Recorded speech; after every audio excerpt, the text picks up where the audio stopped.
Thank you, Handsome Dan. And once again, we welcome you back inside James L. Robb Gymnasium.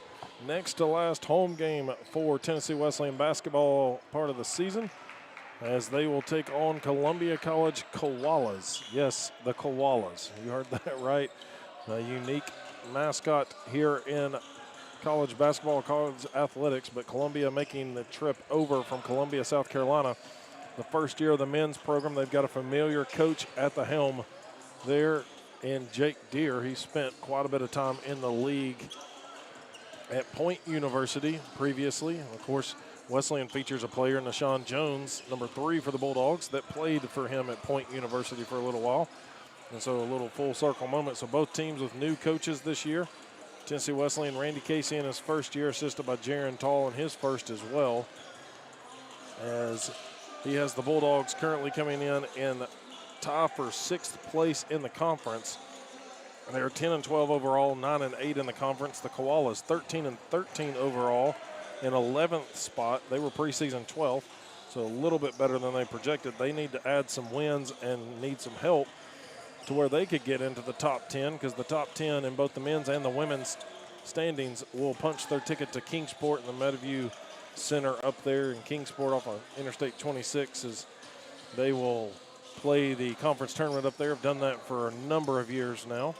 And so Tennessee Wesleyan currently sitting in 6th place is all but locked their spot up there. It would have to be a big shift in the standings to knock them out of it, but Columbia, chance to improve on theirs. They're 6-12 in the conference. They are 7-6 on the road. Again, Jake Deere in his first season. Ryan Sweeney, Brian Bethia, his assistant coaches there for the Koalas. As both teams continue to warm up, the Bulldogs coming off a big road win at Kentucky Christian University back on Wednesday, 81-74. A victory there against the Knights of Kentucky Christian. They are fairly a newer team to the conference, but the Bulldogs have been making the trip up to Grayson, Kentucky for a number of years now, and they go up there and pick up a big road win. They were down 15 points in the first half and then come back in the second half to outscore the Knights to win it in that 81-74 matchup. They were paced by Ty Hurst. He had 23 points, 7 rebounds. Amar Young followed him with 17 points of his own. Then Jay Reed, the senior from Birmingham, added 13 points and 9 boards, just one shy of another double-double for Jay Reed. Charles Neverdon put up 13 points for the Bulldogs, and the leading rebounder was Rashawn Hampton. He had 5 points to go along with his 10 rebounds on the evening for the Bulldogs. If you look back at this previous matchup between the two schools, Tennessee Wesleyan and Columbia, the first time they had ever faced off against each other was back on December 7th of this season. And that was over there in Columbia, South Carolina. It was an 84-62 win by the Bulldogs. Another one where they trailed at the half by 7, and then putting up 50 points in the second half for the Bulldogs allowed them to outscore the Koalas by 29 points and walk away with that victory against Columbia by 22 points. In that game, it was Amar Young that had 25 points for the Bulldogs to lead them. Ty Hurst put up 17 points, 6 rebounds, and 7 assists. Had quite the evening there. Charles Neverdon, another double-figure game. He had 16 points in that one. And then Jay Reed, another game where he was one shy of a double-double on the rebounds. He had 14 points, 9 rebounds in that previous matchup. And again, that was the first time these two teams have ever squared off against each other, which makes it a new rivalry, you could say, in the conference.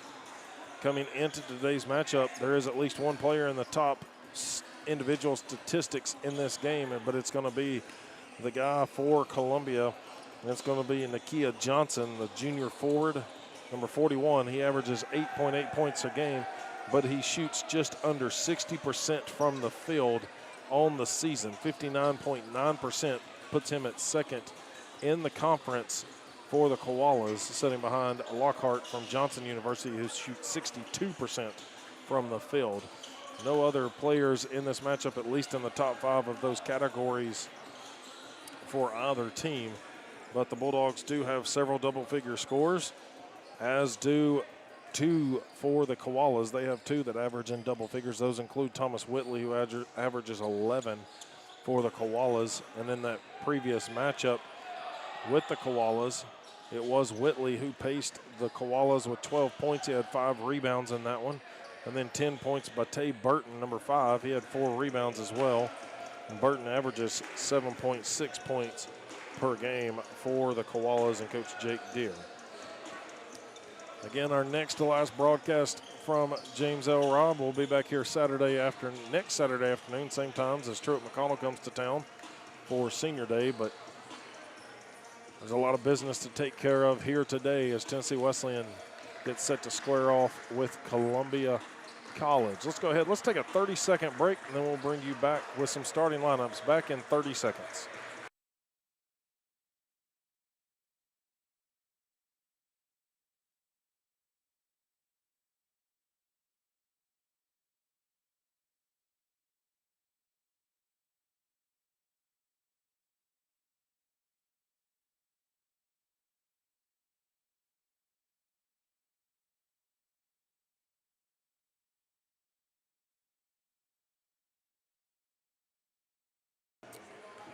Back here at Tennessee Wesleyan University in Athens, Tennessee. It's the Bulldogs and the Koalas getting set to square off. One other note from that previous matchup, Bulldogs, they can shoot the lights out from behind the arc, but that game at Columbia, 10 of 17, was their best shooting from behind the arc on the season, 58.8% for the Bulldogs. They will see if they can get that going here at home. They do average now 36.3% from the behind the arc, where the Koalas are only 29.7. Wesleyan averaging 81.8 points per game to the Koalas 73.2. In terms of that, the Bulldogs only giving up, well, actually the Bulldogs giving up 81 and the Koalas giving up 75 points. So expect a back and forth game, maybe a high scoring affair when these two get together. Looking at it, Tennessee Wesleyan 5th in the conference with those 81.8 points per game. Columbia 73 points per game is good for 12th. So near the bottom of the pack there. If the Bulldogs can jump out to a lead early, maybe it'll alleviate the second half comebacks that Ty Runyon even talked about with us at halftime of the women's game. Kind of maybe giving some heart palpitations to Coach Casey over the course of this season as they've had to make several comebacks in the second half. We'll try to avoid that one here today against the Koalas once again. Koalas do feature several players with some size, so it could be a little bit of a matchup for the Bulldogs that is a struggle, but nonetheless, they beat them once. They know the recipe for success against the Koalas if they can keep it going here today. Let's look at your starting lineups. Jake Deere, again in his first season, they will start number 1, Chandler O'Bannon. He was a conference player to watch at the beginning of the season, 6'7" junior forward, 8.5 points a game from North Augusta, South Carolina. Number 2, Thomas Whitley, mentioned him earlier, 11 points a game, 6'7" junior wing from Prince George County, Maryland, up near the D.C. area. Number 15, A.J. Vaught, a 5'11" junior guard, averages 9 points a game from Marion, South Carolina. Number 22, Kendall Brassfield, a 6'2" senior guard, 12.6 points per game, lead the Koalas in scoring. He hails from Chicago, Illinois. Number 41, mentioned him as well in the pregame, Nakia Johnson, 6'8" junior forward, 8.8 points per game. That 59.9% is good for second in the conference. He's from Bishopville, South Carolina, transferring in from Allen University, which was over there in Columbia area as well. On the other side for Randy Casey and his Bulldogs, it'll be a familiar lineup. Number 4, Jay Reed, 6'5" senior guard, averages 10.1 points per game from Birmingham, Alabama, along with 6 rebounds. Number 11, Amari Young, 6' senior guard, 12.5 points per game. Second leading scorer here for Tennessee Wesleyan. He's from Lawrenceburg, Tennessee. Number 20, Peyton West, 6' senior guard, averages 8 points a game. He was a player to watch in the conference as well as Young and Ty Hurst. He hails from Monterey, Tennessee, transferred in from Ball State. Number 22, Armando Corradado, 6'9" freshman forward from Almeria, Spain. And then number 30, Ty Hurst. He leads the Bulldogs, the 6'5" senior forward, 15.5 points per game, 5.5 rebounds per game from Knoxville, Tennessee, out of Knox Carter High School. The jump set to go between Coronado and Johnson. Tennessee Wesleyan home white uniforms, blue numerals. Columbia black uniforms, purple numerals, and white trim, just like the women's game was. Here goes Young with the ball to start for the Bulldogs. Bulldogs trying to work it down low to Coronado. He sets a screen. Young goes opposite side of it, gets to the low block, and then it's going to throw it away. So the Bulldogs will turn it over on their first possession and give the Koalas the chance to score first. Again, Ty Hurst coming off a 23-point game in the previous matchup against, or previous game, and that was against Kentucky Christian. In the last game against the Koalas, it was Amari Young that led him with 25 points. So we'll see if they can get him going here today. Down low feed, it goes to O'Bannon. O'Bannon skies up, blocked by Coronado. Travel jump ball will be the call. It'll keep it with Columbia, as Coronado got his hand on O'Bannon's shot inside. O'Bannon, another Koala that shoots above 50%, 54.9. And again, it's Johnson that leads the team at 59.9. West trying to get the steal, ball tipped around. Coming away with it is going to be Johnson. Koalas still have it, 1 to shoot. Shot clock violation as the Bulldogs had the Koalas frustrated here. And so here's Tennessee Wesleyan's opportunity to come back after a turnover on their first possession. See if we can put first points on the board for either team. Scoreless so far, a minute played into this one. 2 20-minute halves coming your way. Reed with it on the perimeter. Now top of the key, Coronado with it. Young's got it, guarded very tightly there by number 15, Vault. Here goes Hurst, drives left side lane. Floater is good for Ty Hurst, and the Bulldogs strike first. Up by 2, Vault drives in and then throws the ball away, but saved on the far sideline there by Brassfield. Brassfield goes in, West picks his pocket, Young picks up the loose ball. Bulldogs have the numbers. Over the shoulder pass to West. West, no look pass to Coronado. Coronado lays it up on the left side, and it's good. Nice play by the senior guard and Peyton West to get that to the freshman Coronado. Expect Coach Randy Casey and Coach Jake Deere to walk the sidelines for both teams. Both animated coaches. Three-pointer off the mark at the top of the key. Offensive rebound by the Koalas. A drive, and then Coronado is going to get called for the bump and the foul. It's going to be a and one opportunity coming. Coronado picks up his first. That's going to send the Koalas A.J. Vault to the line. He's a 46% shooter, 47% shooter on the stripe. It's an and one opportunity coming his way. 2 minutes into this ball game. Missed it. Reed battles for the rebound. He gets it. Chases it down in the corner. Out to Young, near side of the court. Young gets a screen from Reed. Goes left side of it. Quick crossovers past his defender. Gets to the low block. Drop pass to Coronado. Coronado up strong and just rolls over the far side of the rim. Coronado somehow avoids tripping and falling over Johnson to avoid the second foul. A strong take here, and we're tied up at 4 apiece, as that was going to be Brassfield. It takes it flying in. Tennessee Wesleyan's West steps into a 3, missed it off to the right side. And it's going to be the Koalas' ball. Full court press thrown here by Tennessee Wesleyan. Inbounds, as it's going to be Vaught bringing it up the floor, near side of the court. Double high screen, doesn't really use them. Now coming off the back screen is going to be Brassfield. Baseline feed to Whitley. Whitley's cut off there by Jay Reed. Kicks it out to Johnson. Now Brassfield drives. Layup missed on the side. West tried to take a charge. Reed got the rebound up to Hurst. Hurst layup blocked. Looked like goaltending, but no call there. Here comes the Koalas back. Vault drives in, dishes it out to O'Bannon. Far side they go to Whitley. Whitley, 15-foot jumper is off the mark, no good. Johnson chases down the rebound. Bulldogs have given up several offensive rebound opportunities to the Koalas. At least 2 or 3 already. That one falls out though. Here's Young on the offensive end for the Bulldogs. Lob down to Coronado, back to the basket, double team, kick it out. Reed for 3, far corner. off the top of the rim. It will go into the hands of the Koalas. A lob to Whitley from Vault is good, and the Koalas are up 6-4. 4 minutes, roughly just under 4 minutes played. Bulldogs about to turn it over. West saves it, gives it to Coronado, and we're tied up at 6 apiece. Second time we've been tied. So the Koalas can keep the lead, though. Blocked by Jay Reed inside as Vault went driving. He's slow to get up. Three-pointer on the way, though, is good for Whitley. And the Koalas will keep their lead, this time by 3.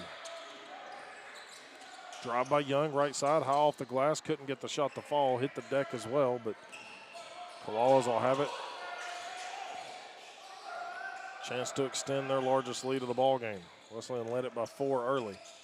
Kick out to Brassfield. He'll head fake the 3. Offensive foul called there as Peyton West will draw it. Brassfield kind of lowered the shoulder there. Stratton Lavorne's going to check in for Coronado. Number 34, the 6'6" junior guard from Shelbyville, Tennessee.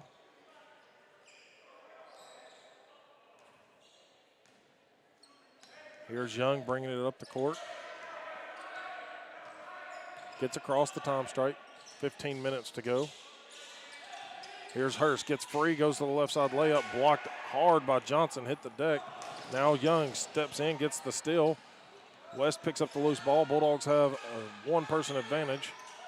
Young near corner, fakes the 3, drives in. Up and under pass, goes to West for 3, far corner, no good. Rebound battled for. Young tips it out, but it's straight to O'Bannon. Bulldogs drawing miss after miss. Baseline feed and take by O'Bannon is good. Draws the foul against West. West is going to pick up his first. It's 11-6. Bulldogs trailing the Koalas. 5-point lead now for Columbia. O'Bannon at the stripe. 69.4% shooter on the season. Misses the three-point opportunity. Lavorne collects the rebound here for the Bulldogs. Young brings it up the floor. Goes corner, passes it to Charles Neverdon for 3. Up off the rim, no good. Ball ends up to Jay Reed. Got fouled on the shot, but no whistle as O'Bannon battles his own man. Vault for the rebound. Wesleyan drawing nothing but iron several trips down now. Shooting 30%, 3 of 10 from the field, 0 of 3 from behind the arc. Vault spins in, a little high shot off the glass is good. And the Koalas are up 13-6. They keep adding to their largest lead. Again, the Bulldogs trailed by 7 in the first matchup at half. Fouled hard, Jay Reed was. That one was on James Munlin, 7-foot junior center. He's going to commit a huge foul. Jay Reed gets the Bulldogs to within 5, chance to make it a 4-point deficit at the line. Ty Runyon going to check in here for the Bulldogs. Again, local product. Had him at halftime of the women's game. See his family directly across, family and friends directly across from us today. Three-point play is successful for Jay Reed. Reed take a big hit from the big man Munlin down low. And Reed will have him matched up here on the defensive end. 7-footer going to set a big screen top of the key. Moves away from it. Vault has it. Gets it to the 7-footer. He's going to pop the triple off the back iron. Hurst collects the rebound. Bulldogs will let him shoot that. He is 2 for 2 on the season coming into today's matchup, but Hurst goes baseline to Reed. Reverse layup is good for Reed. Took on the big man. Bulldogs to within 2. 6.5 minutes played here in the first. Neverdon going back there to help cut it off. Hurst got his hand in the passing lane, but it ends up right into the hands of the big man Munlin. They get it to O'Bannon. O'Bannon gets fouled on the shot. We'll see which Bulldog will pick up this infraction. It's going to be on Lavorne, his first. Team third of the half. And O'Bannon's going back to the stripe.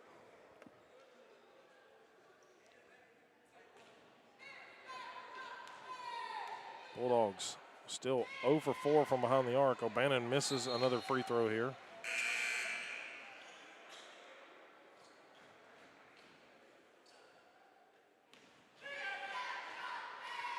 O'Bannon's second opportunity at the line.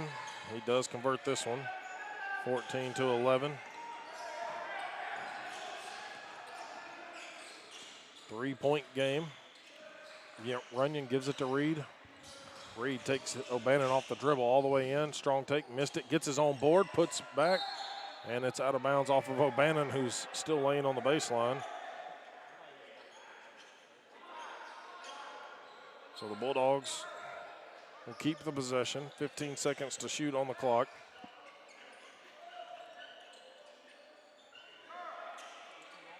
Ty Runyon going to try to inbound it, but they're trying to separate the Bulldogs and the Koalas in a stack formation on the free throw lane. Everybody tied up underneath, and Wesleyan's going to break out. Lavorne gets it to Hurst. Hurst out front with it, 12 to shoot on the clock. Hurst pulls up 15-foot line, gets the home bounce, and it's good for Ty Hurst. Took the defender straight up, knocks down a tough shot. To within one go the Bulldogs. 14-13. High post feed, it goes to number 10, Mac Washington for the Koalas who checked in. Johnson's got it out front. They took the 7-footer out during the free throws. Here's a drive by Whitley. Pulls up from just behind the 15-foot line, couldn't get it. Lavorne brings it down. Hurst and Runyon now to Neverdon. Saves it, gives it to Neverdon, and it's a three. The Bulldogs are in front by 2. Charles Neverdon knocks it down in the near corner. Ty Hurst did a good job of saving the ball from going out of bounds. Coach Deere calling out the plays, arms folded at midcourt roughly. Drive by Vault, and there's a lot of contact. No way Bulldogs were going to get away with damage out of that one. It's going to be on Ty Runyon. Vault's going to go to the line once again for the Koalas. Team fourth on the Bulldogs, Koalas with 2. So Vault's going to shoot the first one. And then the subs for the Bulldogs will come in. Vault makes the first one, 16-15. Still in front are the Bulldogs. Second time the lead has changed hands.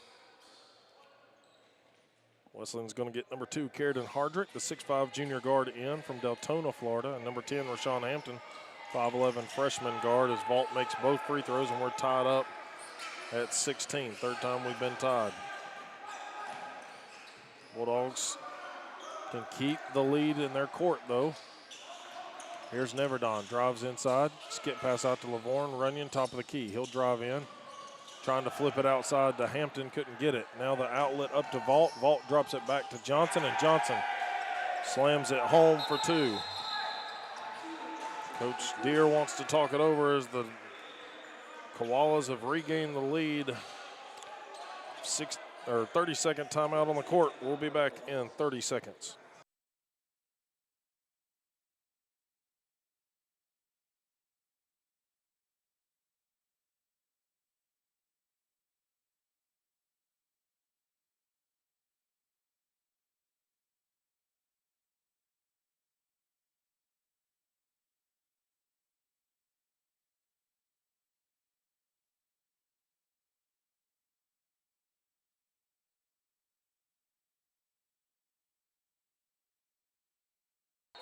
WJSQ, WLAR, Athens, Tennessee. Jared Wright bringing this Appalachian Athletic Conference doubleheader, technically. The Lady Bulldogs won convincingly today, put up 83 points. Bulldogs trying to battle with the Koalas. These are the fighting Koalas here today on the men's side. It's been back and forth. We've been tied 3 times. Lead has changed hands 3 times. Runyon gets it to Lavorne, seeing a 2-3 zone by the Koalas. Lavorne sends it top of the key to Hampton. He'll go left side to Neverdon. Bulldogs trailing 18-16, 11:30 to go here in the half. Hampton fakes the 3, far side. Shot clock down to 6. Trying to get something going. Neverdon's going to take the 3 with 2 seconds to go, and he hits it. Charles Neverdon puts the Bulldogs back in front by 1, 19-18. Shot clock was down to 2, and he drills it. Defender was right in his face. He even made contact with Charles there on the shot. Here's Vault. Down low it goes to Johnson. Hardrick trying to defend him straight up. Johnson misses the turning hook shot. Backside rebound by the Bulldogs. Hampton out front. Hampton calling for Runyon to come get it. Runyon drops it to Lavorne. Lavorne spins around the screen. He'll take the three off the dribble. Missed it just dead off the rim to the left. Looked good, but just barely missing. Now Hampton cuts off Vault, gets the steal with Hardrick's help, and the Bulldogs will have it with 10.5 to go in the first. Runyon takes it all the way in. Double pumps, gets by the defender, and the Bulldogs up by 3 once again.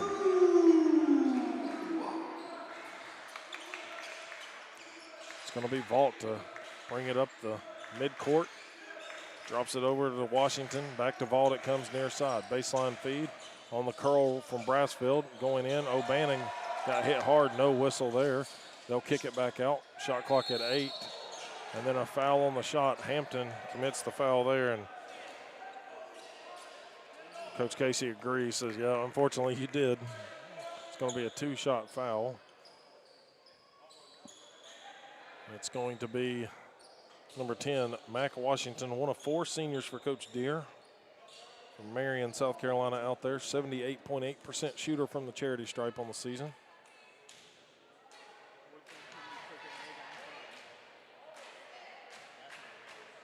First free throw is short off the front of the rim. Number 11, Alvaro Mendez checks in. Another senior for Coach Deere from Orlando, Florida. Followed him from Point University.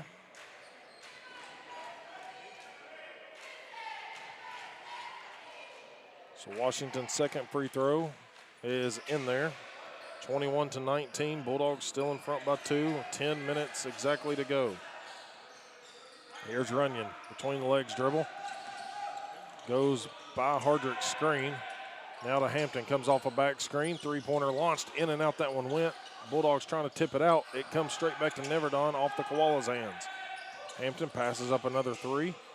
Runyon, extra pass to Lavorne. Lavorne drives in, up and under. Lay-in is good on the left side for Stratton Lavorne. Bulldogs tie their largest lead of 4 now. 9.5 to go. Down low, O'Bannon, high off the glass, got his own board, goes back, fighting through a lot of contact. Ball tipped up, Hampton comes away with it. Hampton trying to get past Mendez, far side. Stratton Lavorne, top of the key, guarded by Johnson. Lob down to Hardrick. Poked away. Hardrick didn't come meet the ball right there, Coach Casey telling him. And it looks like O'Bannon is hurt, so Coach Deere gets him out of the ball game. Brings number 22, Kendall Brassfield, back into the game. Mendez gets the inbounds. Brassfield going back door off some back screens from Whitley. Here's Washington. Washington sends it left side to Whitley. Koala's keeping it on the perimeter. Drive inside, off the mark there by Brassfield. Here comes Hardrick off the rebound. He'll push the pace. Far side of the floor, hands it off to Neverdon. Neverdon trying to get past his defender. Layup off the glass is good on the right side. Went all the way from the left to the right side. The Bulldogs push their largest lead to 6. And Coach Deere wants to talk it over. 8:38 to go, and the Bulldogs are up 25-19. Full timeout on the court. We'll be back in 60 seconds. Back in 60.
Back here from James L. Robb Gymnasium, Bulldogs have a 6-point lead, 25-19, their largest lead of the game.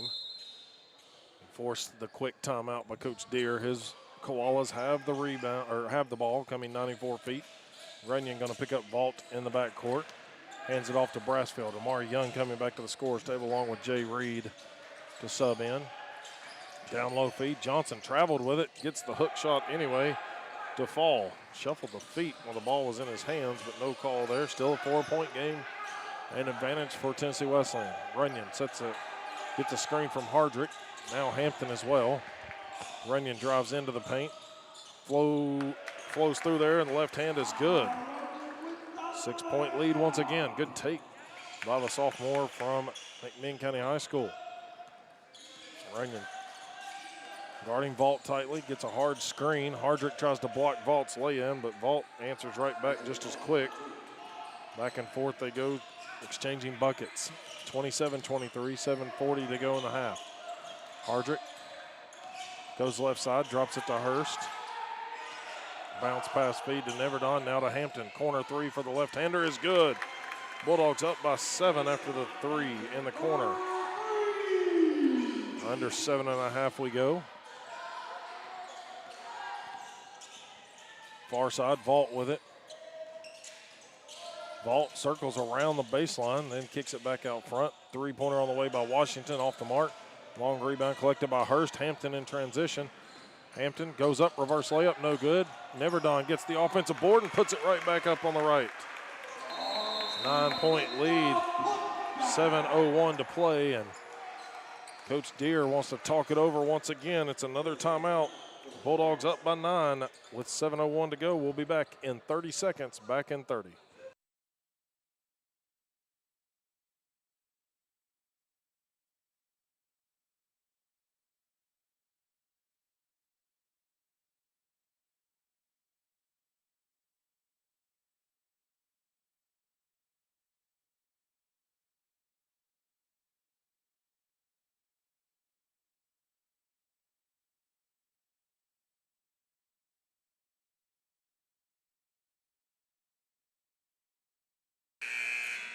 WJSQ, WLAR, Athens, Tennessee, 7:01 to play here in the first half of action.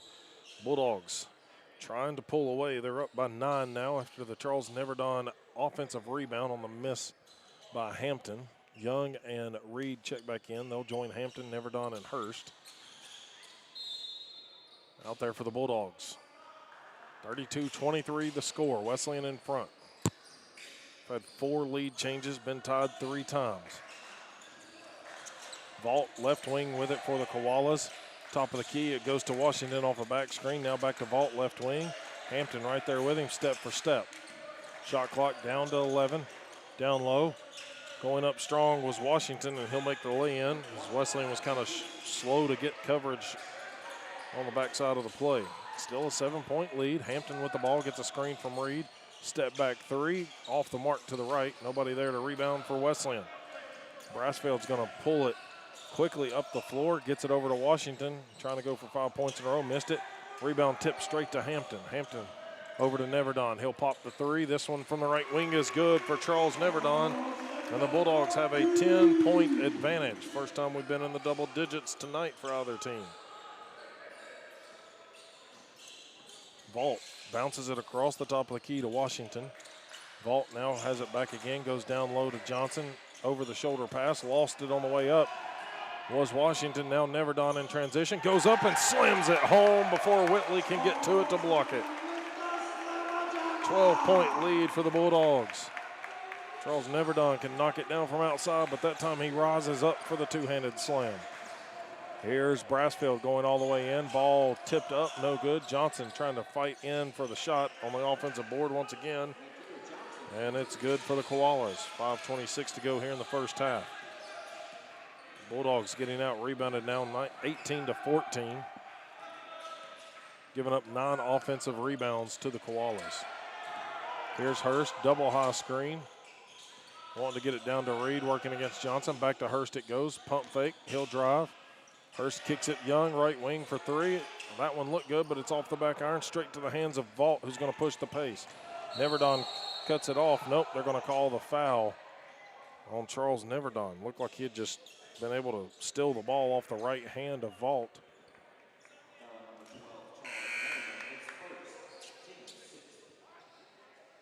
It's going to bring Peyton West back in. Monterey, Tennessee native, checks in for Hampton.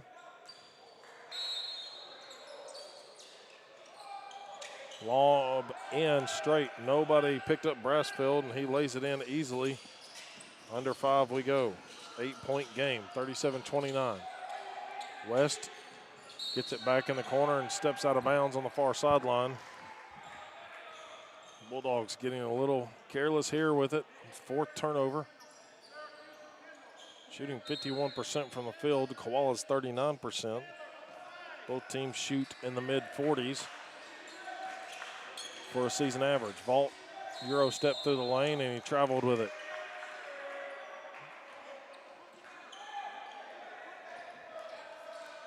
Coach Deere telling him to look for a pass there. Mari Young bounces it top of the key to Reed. Now to West. 4:30 to go here in the first half. Neverdon takes a 3, missed it. Young, baseline rebound, but his reverse layup no good. It's Vault walking it up the floor. Wesleyan still up 37-29 here. Vault driving all the way in, throws it to Brassfield.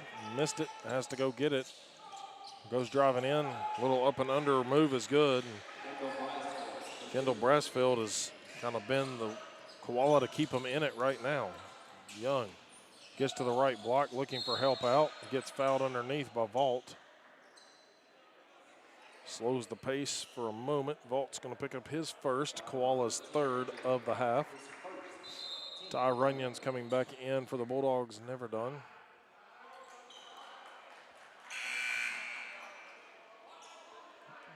It's going to be Hurst to inbound it underneath. 22 on the shot clock. Lob into Runyon.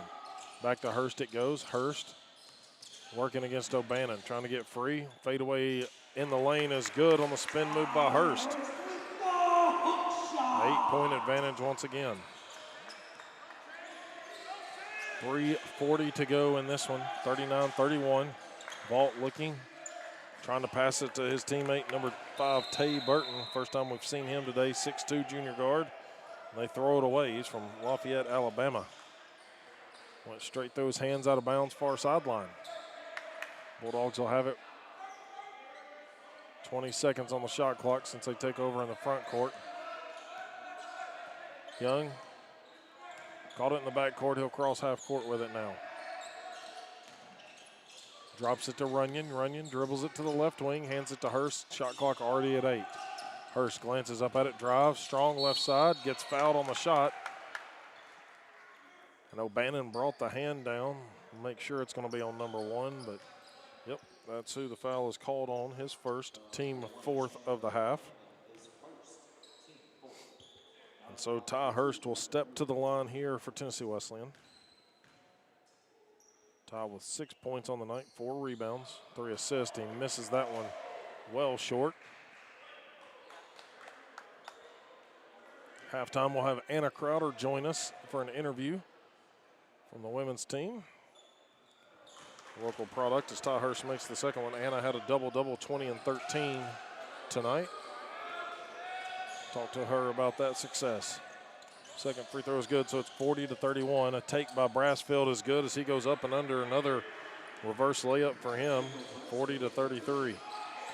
Under 3 we go in the first. Kick out to West, near corner. Back to Reed it goes on the baseline. Reed gets fouled by Vault underneath, and that's a mismatch that Wesleyan was trying to expose right there. It's going to be the 5th on the Koalas. Inbound's going to be Runyon. Right side under his own goal. Fake the pass to West. Long outlet to Hurst, top of the key. Hurst will set up the play. Gets it to Young now at the Bulldog logo, mid-court. 2:45 to go. Reed, high screen for Young. Reed rolls to the baseline. Young lost the handle. Somehow keeps the dribble, though. Maintains it through and scores on the right side. Nobody trying to contest his layup. Too tough there. 9-point lead once again, 42-33. 2.5 to go. Here's Brassfield, goes up off the top of the backboard. Coach Deere upset with him on the way he shot that one. Just take a layup, he says. Here's Hurst, a little stutter step, drives, spins right side of the lane, goes up strong. A lot of contact, no call. Reed, offensive rebound, stripped on the way up. Vault pushing the pace, bounces it over to Brassfield, and Brassfield gets fouled by West. West is going to pick up his second, team 7th, but Brassfield's going to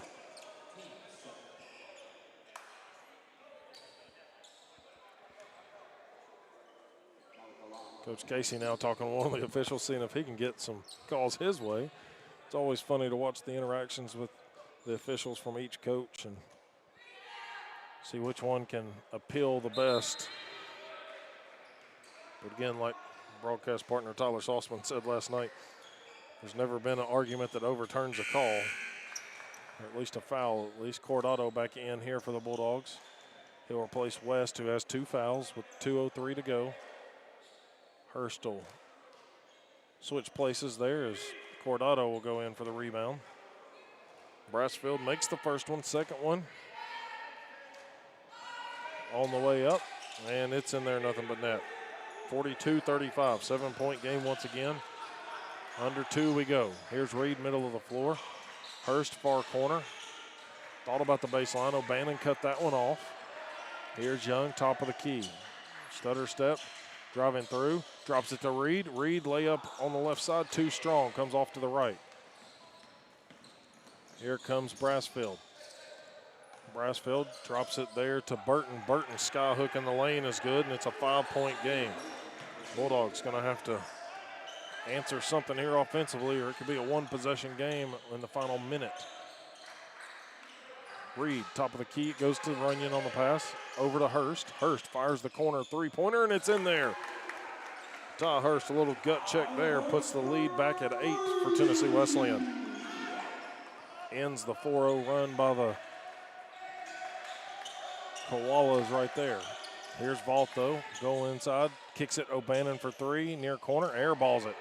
Brassfield trying to chase it down. Runyon nearly steals it, but instead it's number 5 for the Koalas taking 3. That's going to be Burton that misses it. It comes out on the clearance to Runyon. Now Young drops it to Cordado. He lost the handle, but it's out of bounds off the Koalas' Johnson. Nakia Johnson knocks it out of bounds, and Bulldogs will keep it with 48.2 on the game clock. Mac Washington back in here for the Koalas as Vault will take a breather. Hurst bounces it into Reed, short corner. Reed gonna keep the ball, drops it behind his back to Hurst.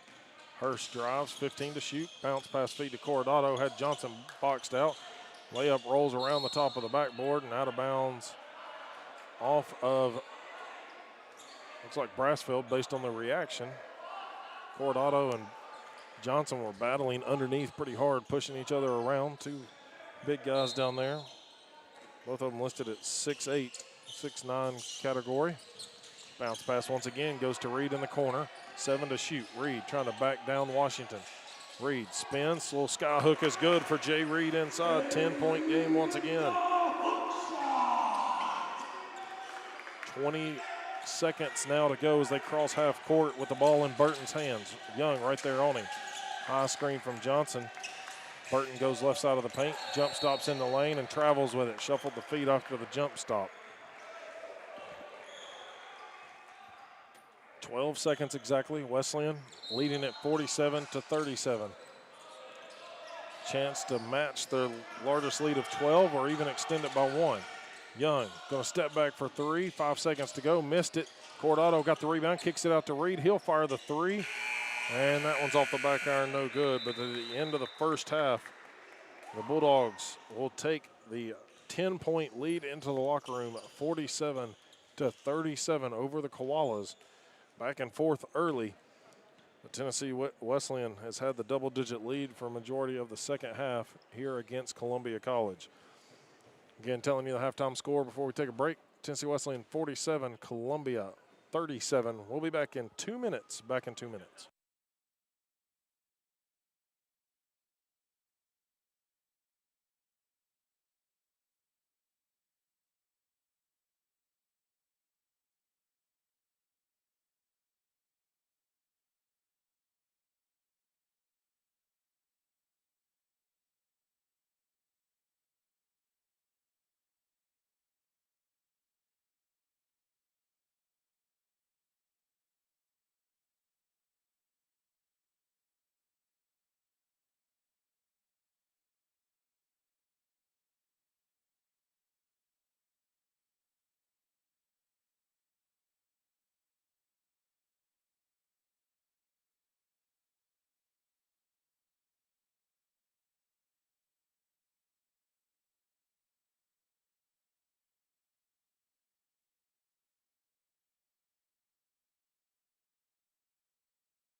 101.7 WJSQ.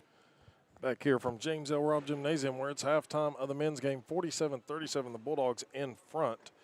Much like the women earlier, have a double-digit lead currently on the Koalas. Lead has changed hands 4 times, and we were tied 3 different times in this ball game.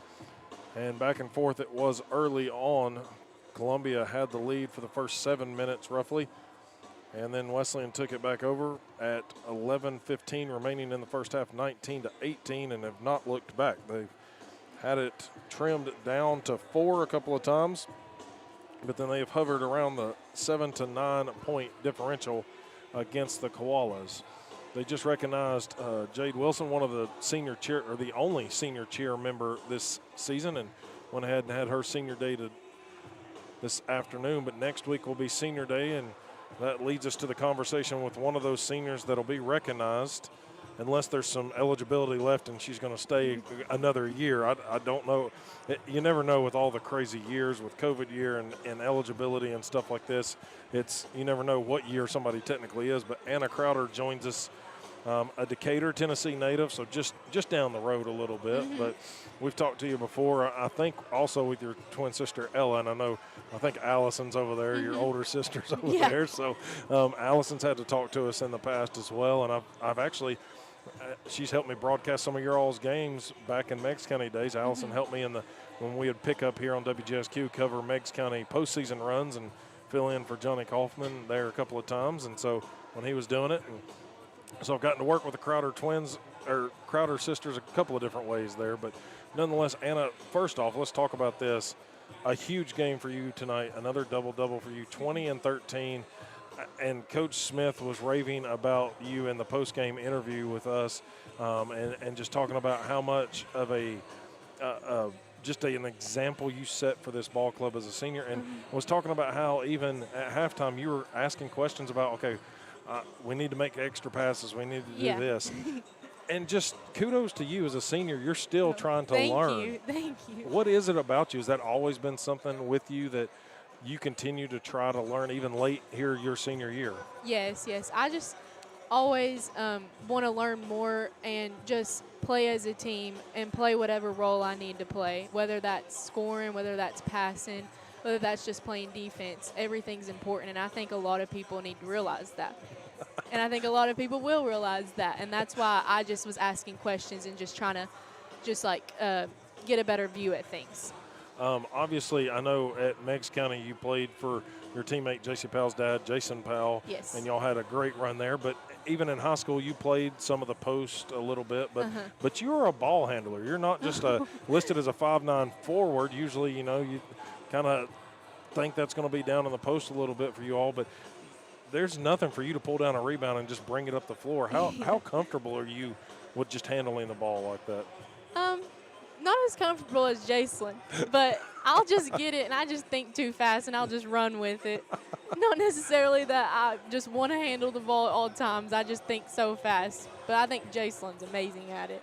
Well, talking about that, and that kind of leads me, obviously, you all, 4 of you Lady Tigers come over sir.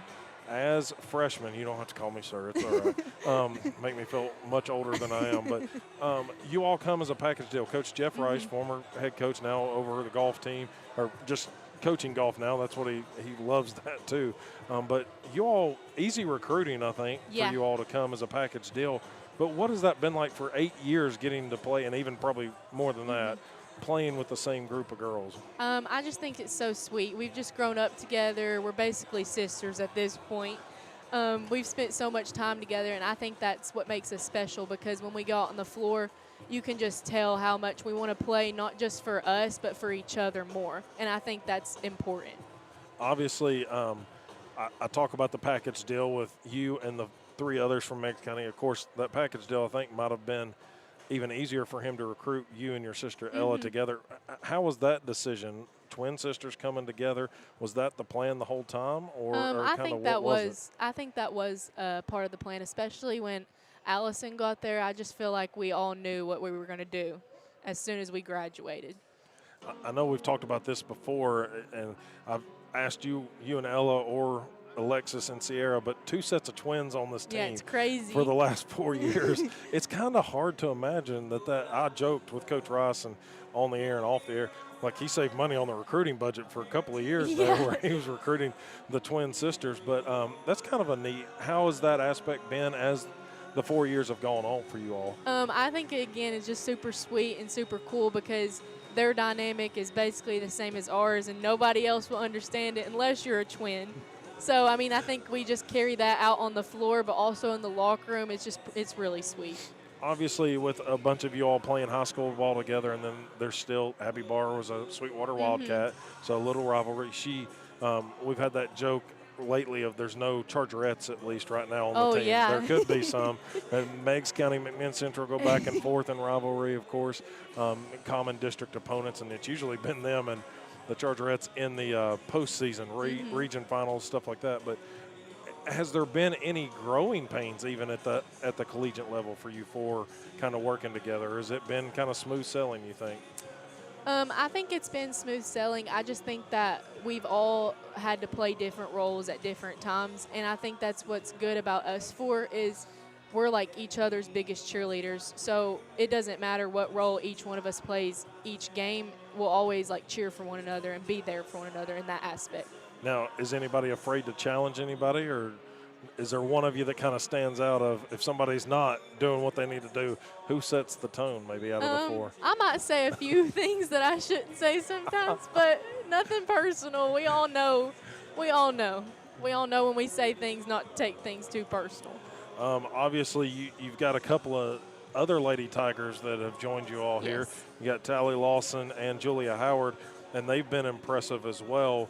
Talk to us about maybe, I know you've seen them and watched them kind of grow up a little bit, but continuing that legacy of Meigs County playing here at Tennessee Wesleyan, what's that like for you all? We love them. It's super cool because when we were seniors, obviously they were in high school with us, and it's like the same dynamic as it was in high school, and it's so weird because it's like 4 years ago we were doing the same exact thing, and now they're here again. But I don't know. I love them. Obviously, we mentioned it, Coach Rice moves to the side, coaches golf. They bring in Coach Jason Smith, a new head coach in your last year. We've talked to Jason about it a little bit, talked to a lot of the seniors. How did you as a senior and one of the leaders of this team handle that transition, and what's it been like for you personally? I think it's just been a big change because they obviously coach different and do different things. I think that just learning that throughout the season and just getting used to that, but also realizing that I can step up in certain areas, not only as like a teammate, but different areas like a leader and stuff like that. But yeah, it's just been different is all I can say. Obviously, I mentioned it, you had 20 points, 13 rebounds tonight. You averaged 13.2 points a game, 8 rebounds, up there near a double-double average for you. You've had several double-doubles in your career. You've also won Conference Player of the Week numerous times. But this year they've kind of split it out, and I think at least, I don't remember it being this way, but it's an offensive and defensive player of the week.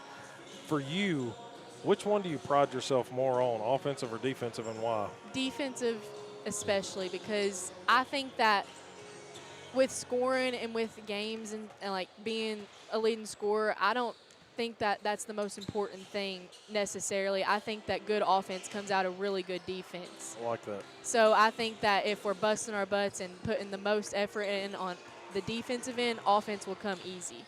Letting that transition offense happen off the defensive stuff. Yes. There was a stop that I feel like you got earlier in tonight's game that was called a foul somehow. Your arms were straight up. They said you held her. I was like, Anna, I even said it on there. I was like, Anna was there. Like, I don't, and even Coach Smith was going, she didn't grab her. There was no foul there. It's just a player went out of control. Yeah. Obviously, this is your senior year. You all were in a tie for 7th place with Columbia coming into tonight's matchup. It's kind of been one of those up and down years, some weird games, but also some great ones as well. I think back to you put up 99 points against Welch on this floor this year. Second highest total was 83 tonight. But as I said, there have been some heartbreaking losses. But as a senior, how do you prepare yourself now? 2 regular season games remaining before you head to Kingsport for the conference tournament. And we know that a postseason run can happen with this team. It's a special team, special coach as well. What are you looking to accomplish the last couple of weeks? I'm just looking to accomplish letting our team know that team wins can beat good people. You know, like we don't just need to walk in a game and expect to lose or just expect to win. But if we're playing together as a team, we're one of the best in the conference. And I think Coach Smith echoed that to us in the post game here tonight. He essentially said, you know, there's a chance to go to Kingsport, have some success. You've got a tough one with Milligan, we know, on the 19th next week, but it's an opportunity to maybe go up to Lacey Fieldhouse, I think, is their arena, kind of a different look, but make some noise, but then you get to come back next week and close out on your home floor before going to Kingsport. And I know he's got the confidence. Sounds like you've got the confidence in this team as well. Yes. Obviously, you've been here for 4 years, so school-wise, let's talk a little bit about that as we are halftime talking to Anna Crowder, one of the seniors here on this Lady Bulldogs team. Student-athlete, student being the big key of that. Yeah. What has been the focus for you? How's it going on pace to graduate? Or maybe you finished in December. I know some people kind of finish up early nowadays. I graduated in August, actually, Okay. and now I'm in the master's program for education right now. So there is no doubt of no extra year. No. You're like, hey, I got done early, I got played done- my 4 years, I'm out of here. Yeah, yeah. So obviously finishing, how long is that Master's of Education program? It's just 2 years, so I'll Okay. have another year after this year. Maybe a grad assistant on the bench if you want to get into I don't know. So obviously if you're going for education, teaching, coaching, coaching in the plans in the future? I don't know. I'll have to see. I think I might need to take a break for a few years, maybe make a decision after that. I imagine that you've been back in the classrooms, maybe student teaching, and working in classrooms in the local area. I imagine it's been in Meigs County, but where have you been able to maybe do some teaching? I've been going to observe in Meigs County, especially because that's where my home is. I got to go back there sometime, you know. Yeah. Well, it sounds like future success for Anna Crowder here, and hopefully some great end of the season success for this Lady Bulldog team. So, Anna, it's great talking to you again. Congratulations on an outstanding career, and it's not over yet. No, that's for sure. not over yet. Thanks, you. Anna. Anna Crowder off the Lady Bulldogs team had a 20-point, 13-rebound night here for the Lady Bulldogs and a big win against Columbia College. Again, halftime winding down here. Tennessee Wesleyan up 47-37 over the Koalas on their home floor, trying to at least close out this one in the second half. It's been the second half they've had to make several comebacks for. And this time they have the 10-point lead. They'll see if they can do it. Bulldogs team stat-wise shooting 47.6% from the field, 20 of 42. Koalas 42.9, 15 of 35. Behind the arc, Koalas are 14%, 1 of 7. Don't expect that to stay much in that category. They shoot 29% on the season. Bulldogs 36%.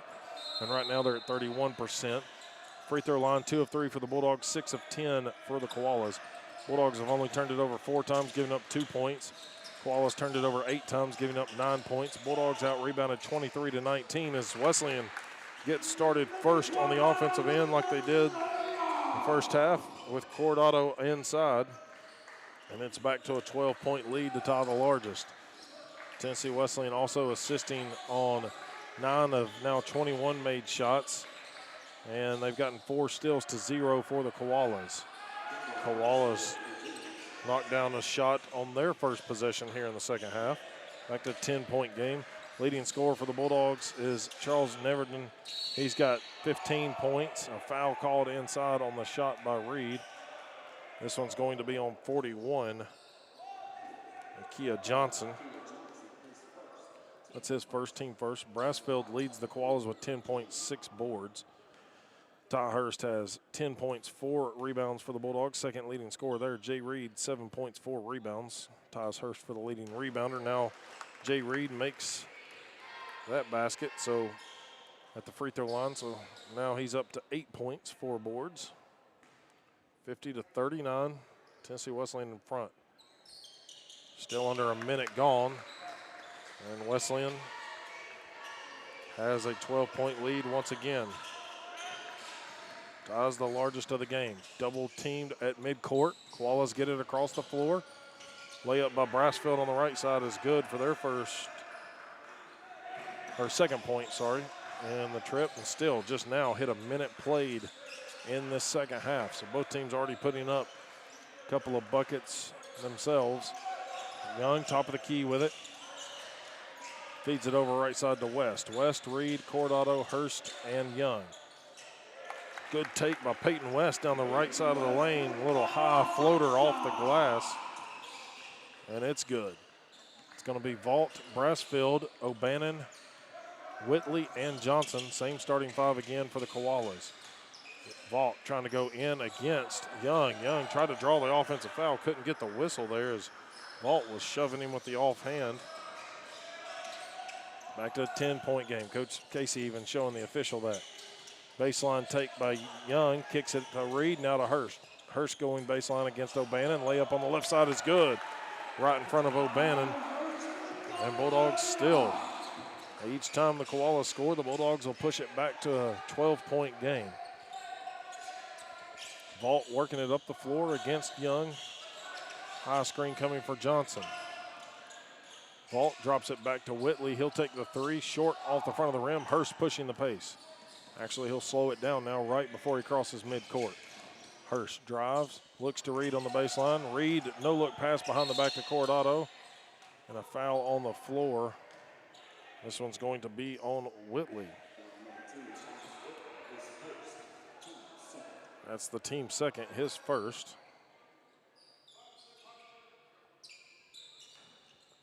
It's going to be West. Gets it into Reed, back to West. Three-pointer by Peyton West off to the left side. Johnson gets the rebound in front of Cordado. Here comes Vault quickly in transition. Drops back to Brassfield. Left wing three, no good. Cordado tipped the rebound out, but it went straight to O'Bannon. Koalas have it. 17-20 left. Bulldogs leading this one 55-43. Trying to make it 2 wins in a row, or actually 3 wins in a row. Take that back. Pikeville and then Kentucky Christian. Hurst gets the steal, but steps out of bounds. The ball is loose. Ball went flowing, rolling down the end of the floor. Nobody caught that, but it's going to be Peyton West that'll get it. Back from one of the student workers down there taking pictures. Brassfield going to inbound it, side out of bounds. Gets it in quickly to Johnson, back to Brassfield it goes. Brassfield takes the drive. Floater off the right side of the lane, no good. West stayed right there with him, gets the clear out to Reed quickly. Reed into the paint, goes around Cordado's screen, gets the lay-in off the glass on the right side. Bulldogs up by 14 now, the largest lead of the ball game. Just over 3 minutes gone here in the second half. Bulldogs had the rebound, gave it back to Johnson. Johnson does get fouled. Cordado brought the hands down. Coach Casey pleading with Cordado to just get the rebound. Don't worry about the foul. Got to pull the rebound down. So it's going to send Nakia Johnson to the stripe. 52.8% shooter from the charity stripe.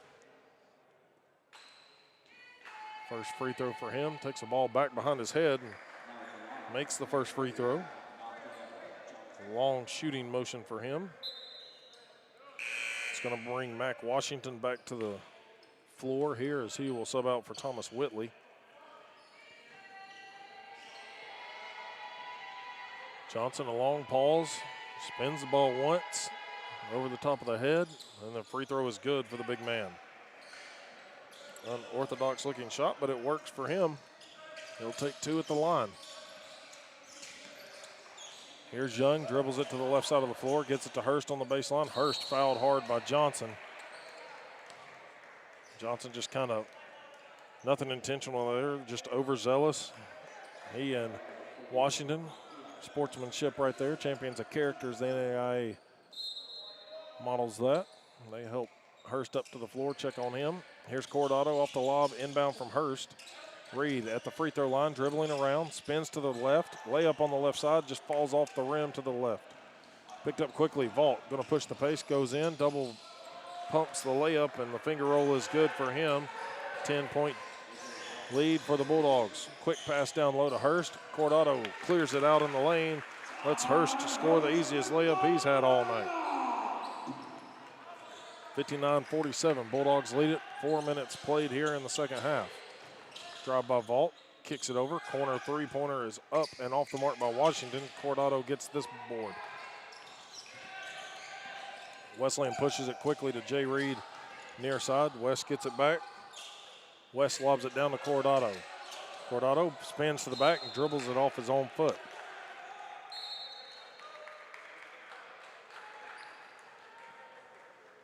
Stratton Lavorne will replace Cordado.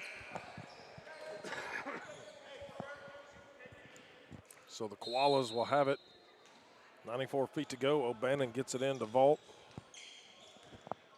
Young right there at midcourt to pick up Vault. Brassfield was going to set a screen. Young and West switch off. Now it's Young guarding Brassfield. A drive by Vault. Gets hacked on the arm, and West quickly throws up the hand. We'll see if they call it on him. That is the call. Peyton's going to pick up his third. Charles Neverdon into the game for Peyton West.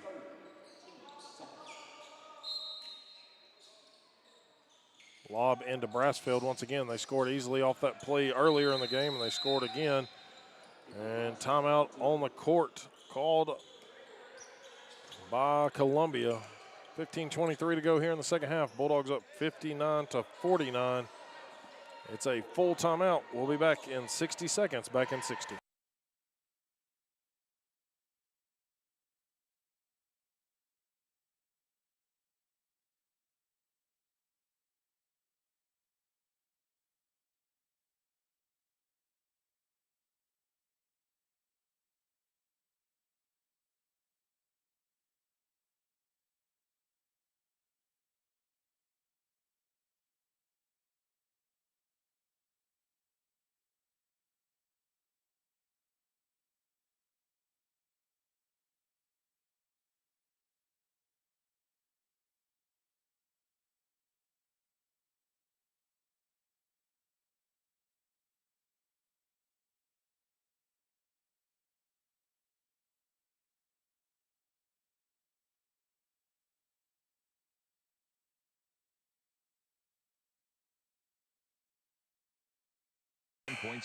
WJSQ Athens. Back here from Dwayne Farmer Court, where the Bulldogs clinging to a 10-point lead here against the Koalas of Columbia College. Columbia trying to make a run back in this one. Tennessee Wesleyan led it by as many as 14 just a few minutes ago, but now down to 10. Young quickly out of the timeout. Going to take a strong drive. Shot missed inside, but it's out of bounds off of the feet of the Koalas. So Wesleyan will keep it now. 21 on the shot clock. No true possession change. Young lobs it into Hurst. Hurst guarded tightly there by Washington. Gets it out to Neverdon. Neverdon takes it back to Hurst. Over the shoulder pass for three to Hurst, and it's good. Ty Hurst knocks down the long three. That's a 13-point advantage, 15 minutes to play. Here's Vault with it. Vault Euro steps through the lane. A little swat and miss by the Bulldogs is going to get called for the fouls. Amari Young, his first, team second. Actually, team third of the half, correction. Vault will step to the line. He spent a couple of trips there earlier in the first half. He's got 10 points now, 2 of 3 from the stripe.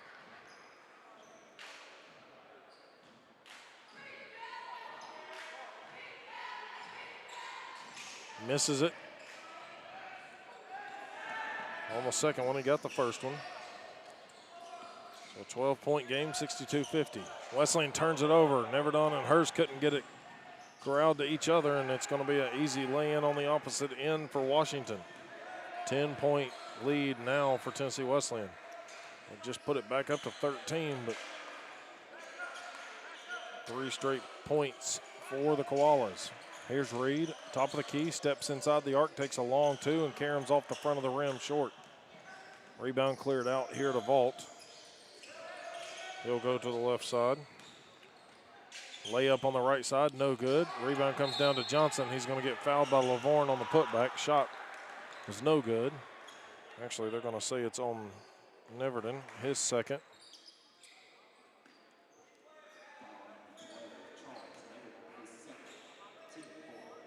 Fourth on the Bulldogs already. Looks like Young's coming out of the ball game and Runyon back to the scorer's table. Johnson at the line again. Misses the first one. Runyon back in for Young.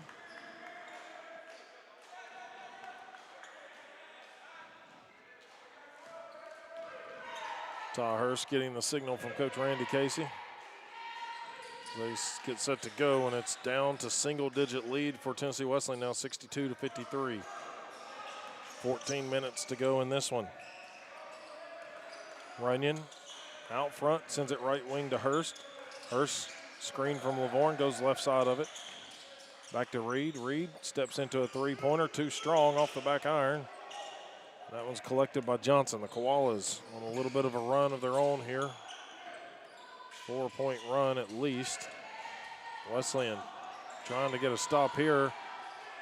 O'Bannon's miss. Gets the putback after the miss by Johnson, and O'Bannon lays it in. It's a 7-point game. 13 and a half to go. It's not been this close since 2 minutes left in the first half. Now Runyon got fouled hard, and finally the foul called on the shot. Took the whistles just a little while to get sent out. Johnson's going to pick up his third. Fourth on the Koalas. So Ty Runyon's going to step to the line. 78% shooter on the season. First trip there tonight for the sophomore. Makes the first one. 63-55. Creighton Hardrick in for Jay Reed here for the Bulldogs. Koalas on roughly a 8-4 run. Second free throw by Runyon, no good. Brassfield has it. Pushing it up the floor, gets it to Vault, and they'll reset the offense here. Vault sends it right side to Brassfield. Wesleyan showing a little bit of a zone. O'Bannon goes up, gets blocked by Stratton Lavorne. Lavorne, outstanding play, and it goes out of bounds off of the Koalas. O'Bannon thought he was going to have an easy dunk or lay-in, and Stratton Lavorne says, not today, sir. 6'6" junior guard goes up and meets him at the rim. Here's Runyon. 13 minutes to go across the time stripe. Double high screen. He'll come left side of it. Now back around the double screen. Drops it back to Lavorne on the double screen for three. Lavorne missed it. Good look, though. Bulldogs drop back into the half-court defense. Showing a 2-3 zone last trip down. Pass in the middle. Johnson gets it, lays it in, and draws the and one.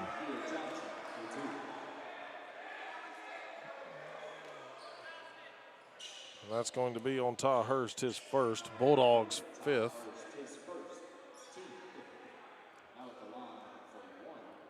And so Johnson at the line for the and one opportunity. Coach Casey wanted the walk call on his, said he shuffled his feet. At least one of the Koalas did, but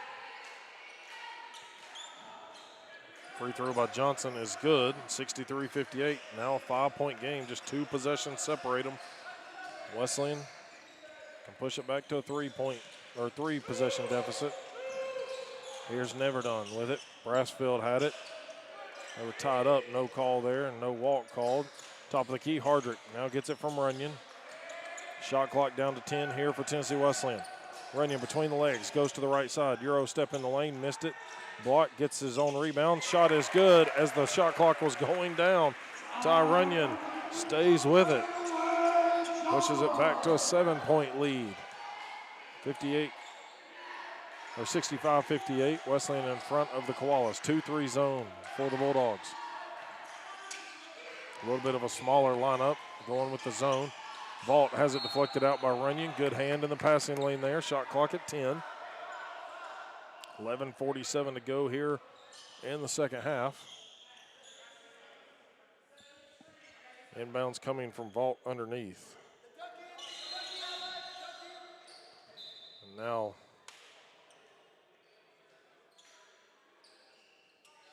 There's blood all over Carradine Hardrick's uniform, so somebody on the floor is bleeding. They'll have to check out everybody, see who it is. And Cordado's back into the ball game.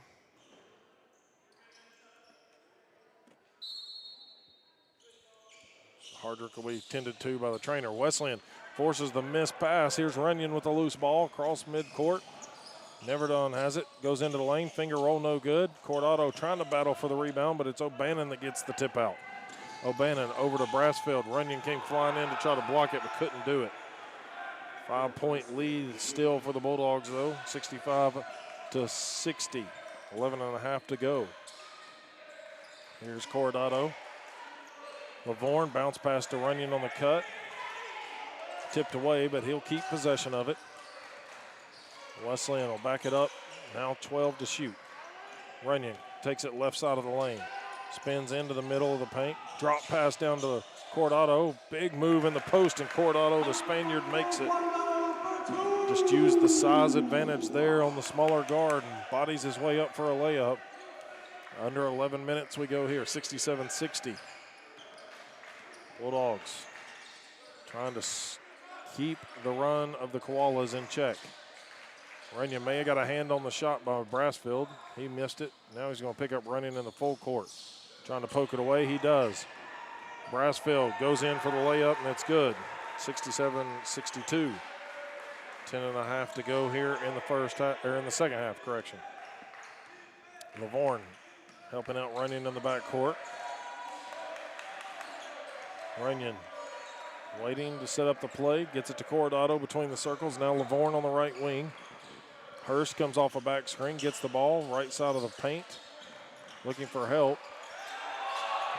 Gets it out to Neverdon. Coach Deere motioning that he wanted to travel. Here's Neverdon. Fall away jumper on the baseline, no good. Rebound by O'Bannon. Can cut it down to a one-possession game. Brassfield Euro steps through the lane, a lot of contact. Now the foul is called. And the Bulldogs are going to send them to the line. It's going to be the third on Cordado. Sixth on Tennessee Wesleyan. There's 9:51 to play. Go ahead and remind our NASCAR fans that might be tuning in. The United Rentals 300 NASCAR Xfinity race from Daytona. We'll join that in progress at the conclusion of our game here today for Tennessee Wesleyan. So that'll be coming up. Join that in progress down there from Daytona. It'll be Brassfield at the line. 67-62 your score. Brassfield, 64% shooter. Misses the first one. He's the leading scorer for both teams right now, 18 points. He was perfect 2 of 2 at the line before that. Rashawn Hampton into the ball game. He'll replace Ty Hurst for the Bulldogs. Brassfield's second one on its way, and it pops out. O'Bannon comes over the back of Cordado, had the rebound. Ball poked away, battled for on the floor.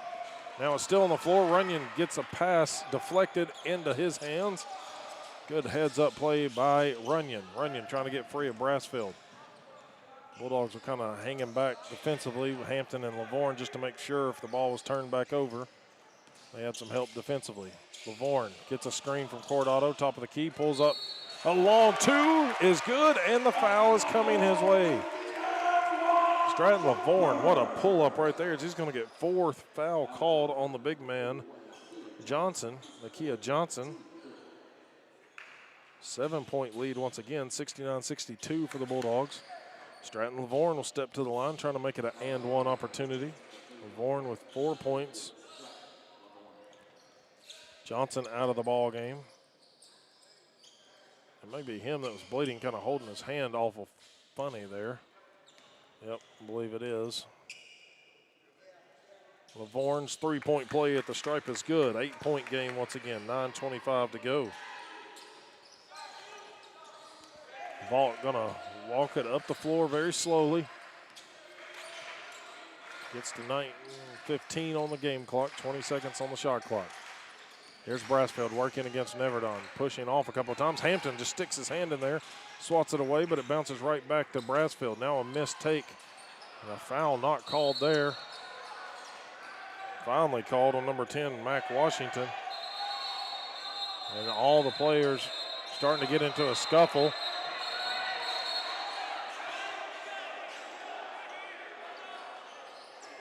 Benches started to clear, but everybody trying to keep calmer heads about all of this, as Wesleyan and Columbia both had people getting into some altercations. See how the officials decide this one. Coaches both went out there to get players, but emotions running high. And what caused that one was the tie-up, as Stratton Lavorne had pulled down the rebound. Mac Washington kind of got up under him, and Lavorne was just trying to get clear of it, and Washington kept moving. Really had gone over the back a little bit. Johnson comes back to their team huddle. Officials going to talk this one over. Again, 9 minutes left. But Wesleyan, a couple of guys defending each other. Columbia trying to defend their players, and several guys just trying to make sure that nobody took advantage of their teammates. The crowd also yelling into this one a little bit. So the officials could be some offsetting technicals coming here. All three huddled up near midcourt to talk this one over. I think they're going to figure out whose ball, what fouls will be called. The foul was called on number 10, Mac Washington, so his first. So they're going to common foul on number 10 with a push. That was on Washington.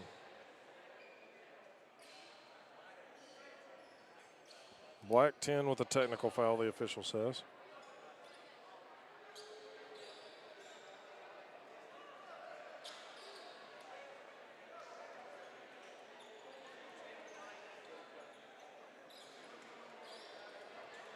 Ten white.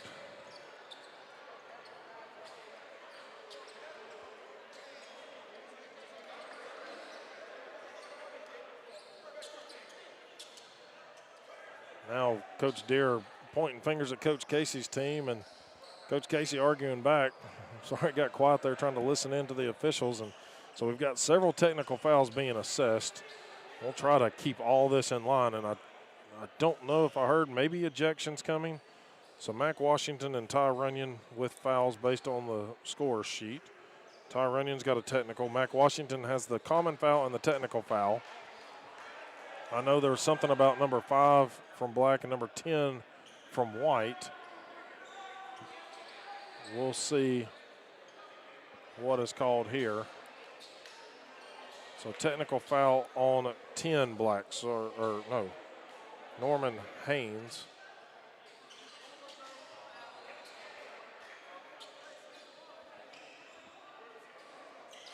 So we're still trying to get this sorted out here. 9:01 left. It's a 70-62 game. No shooting of foul shots. Both teams are showing 8 team fouls. So it's going to be out of bounds underneath. So nobody has been tossed from the game, but we're trying to figure this out. Rashawn Hampton gets a technical foul for the Bulldogs, his second. And then Norman Haynes, who was not on the floor, he's been assessed a technical. So the inbounds comes to Wesleyan after all this debacle of 4 technical fouls being called. And Ty Runyon will cross half court with it. 70-62, Bulldogs lead it. Got Chippy there off a rebound by Lavorne. He gets it, spins in the lane. Sky hook for Stratton Lavorne is good. 10-point lead once again for the Bulldogs. Vault with the ball, walking it up the floor. High screen for him. He comes right side. Cordado with a good help. Whitley off the pick and pop. Three-pointer no good. Lavorne gets another rebound. They wanted a foul on the shot, but Whitley took that shot completely wide open. Coaching staff for Columbia begging for that call, but there's nobody within 3 feet of Whitley on the jumper. Here's Runyon. Never done gets it.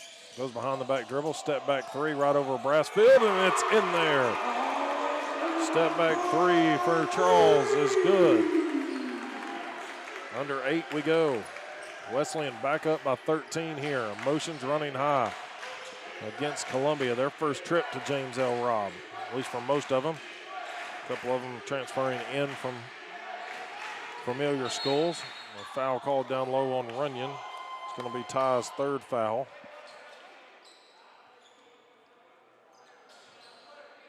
That's going to send Brassfield to the line. It's the 9th on the Bulldogs. Again, second half action here, 7:43 to go. Bulldogs have led it since 11:15 remaining in the first half. Brassfield makes the first of the 1-and-1. Bulldogs have been on an 8-0 run right there after being only up by 5.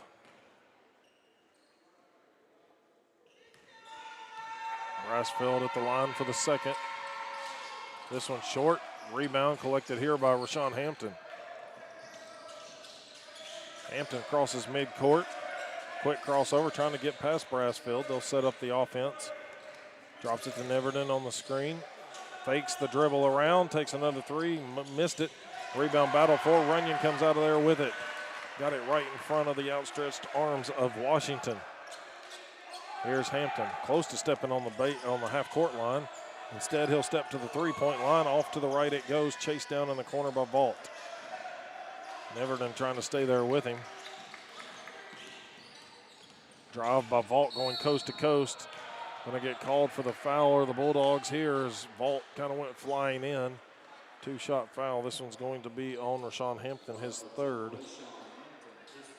Rashawn Hampton, his third, team 10th. Vault's going to come to the line. Went to draw the hands, it looked like. 75-63, your score with 7:03 remaining. Vault makes the first one. Big man Johnson returns, got that hand taped up, so obviously I believe it was his hand that was bleeding earlier. But had Carradine Hardrick have to get his jersey cleaned up. Missed free throw, rebound collected by Neverton, up to Runyon. Quickly Hampton goes baseline. Hampton keeps his dribble alive. Lavorne in the near corner, dribbles baseline and gets fouled. And that's on Brassfield, only his second foul.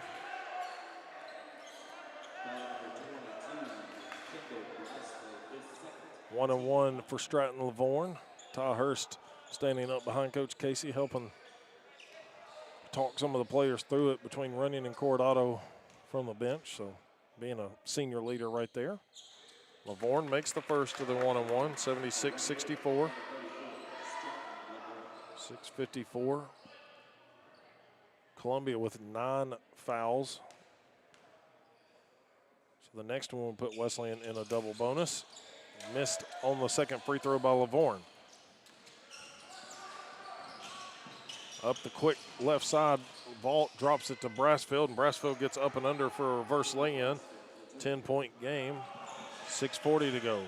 Hampton gets a screen from Lavorne, and a foul on Whitley. Coach Deere telling his team, quit fouling. That's a message both coaches would love to put out there. Whitley picks up his second, team 10th. Both teams in the double bonus and still got 6.5 minutes to go in this one. Hampton's first free throw bounces off the front of the rim and no good. They'll have another opportunity. It's a 2-shot foul. Foul trouble looking at it here. Johnson for Columbia with 4. That's really the only player with more than 1 or 2. Hampton does make the second one. 6:37 exactly to go, 11-point lead. Bulldogs have Coronado with 3, Peyton West with 3, Hampton with 3. That's their main foul trouble there. Vault, top of the key, backdoor cut by Brassfield, gets hit at the lane with Coronado, who's going to pick up his 4th, and it's a shooting foul. Went for the block, but got him on the body. 4 on the big Spaniard. So Jay Reed coming back to the scorer's table. Brassfield stepping back in, Chicago, Illinois native.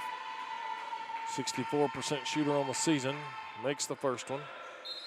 10-point game, 77-67. 6:26. We can't go too many trips down the floor for either team without getting fouls called.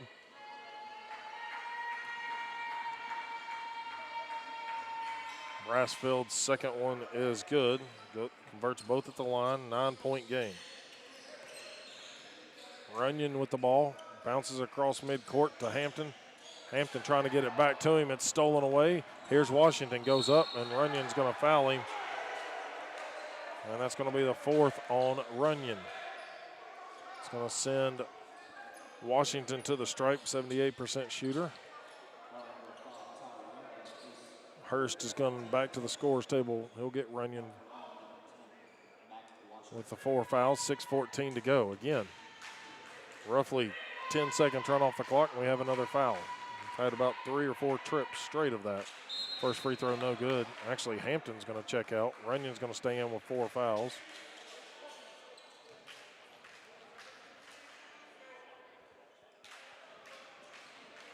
So Ty Hurst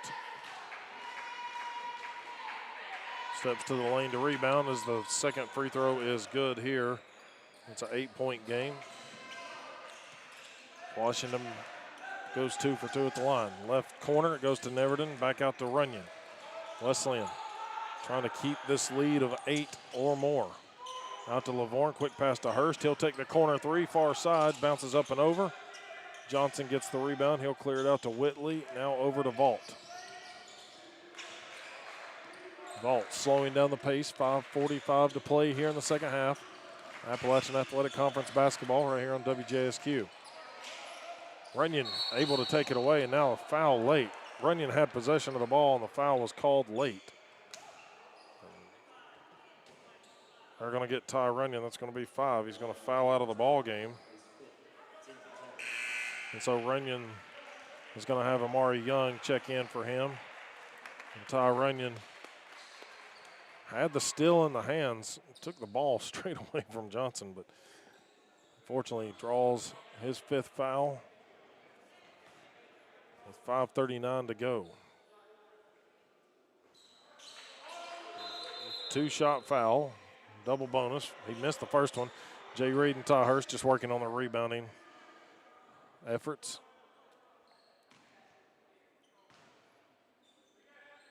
Johnson's second free throw.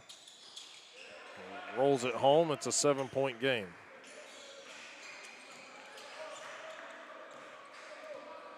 Bulldogs lead at 77-70. 5.5 to play in the ball game. Neverdon had it in the far corner. Passed up the shot. Now Hurst gets to the 15-foot line. Gets it to Reed. Going up against Johnson. Trying to draw his 5th. Doesn't get it, but he'll make the shot anyway. 79-70. Bulldogs up by 9. High screen coming from Johnson. Vault dribbles past the double team. Layup no good. Ball tipped out. Brassfield skies for it, and Hurst just takes it away from him off his hand. Hurst over to Young. Young, quick dribble on the baseline. Reverse lay-in. Doesn't get it. Ball out of bounds off of Columbia. Bulldogs will keep it with 20 seconds to shoot on the shot clock. 4:58 to play in the game, up 79-70. Neverton gets it over to Hurst. Ball tipped away. Slow pass. Here comes Washington. Washington sends it out to Whitley. The Koalas will reset.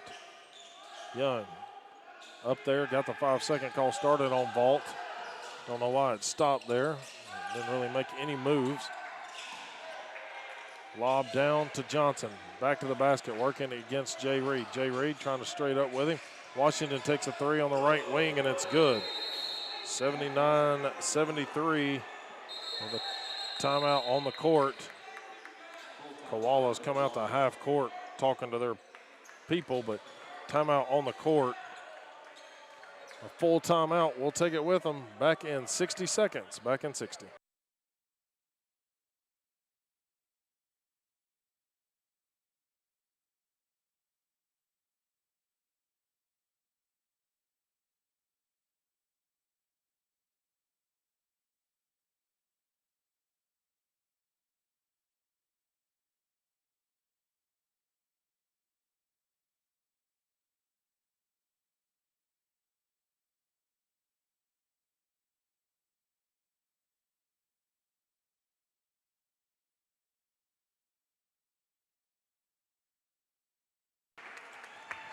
WJSQ, WLAR, Athens, Tennessee, back here, James L. Robb Gymnasium. Bulldogs still have the lead, but it has been the Koalas spending a lot of time at the free throw line as of late. And this knocked down a big three-pointer by Washington on the near corner to cut it now to a two-possession game. 6-point lead for Tennessee Wesleyan, 79-73 with 4:26 left in this ball game. Wesleyan trying to stay above 500, at least above an even 500 in the conference. They're 9-8 right now. Koalas 6-12. They're currently on the outside looking in of the top 10. Wesleyan tied for 6th with Montreat that beat them twice this year. So they'd be the 7th team technically going into the conference tournament. Kick out, Lavorne. Now to Hurst near corner. Hurst back to Lavorne. He'll fire the three from the left side. And it just misses off the rim and to the right.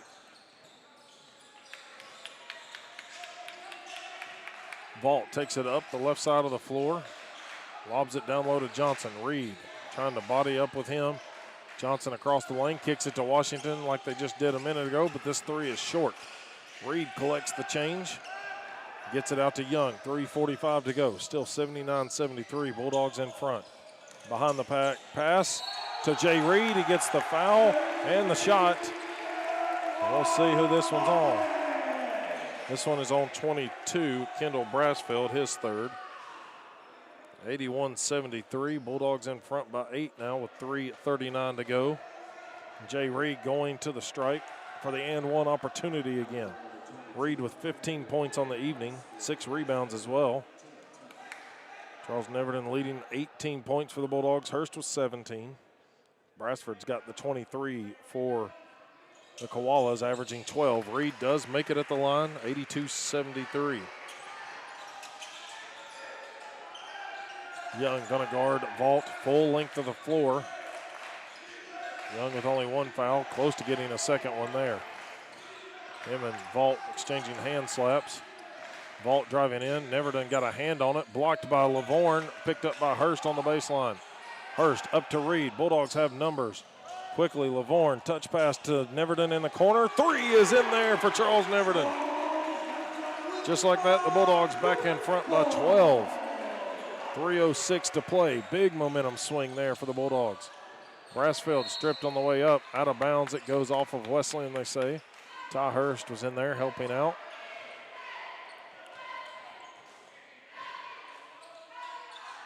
Bulldogs will set up to guard the inbound. Young was face guarding the inbounder in Vault. Back screen set for Washington. Whitley drops it down to the big man Johnson.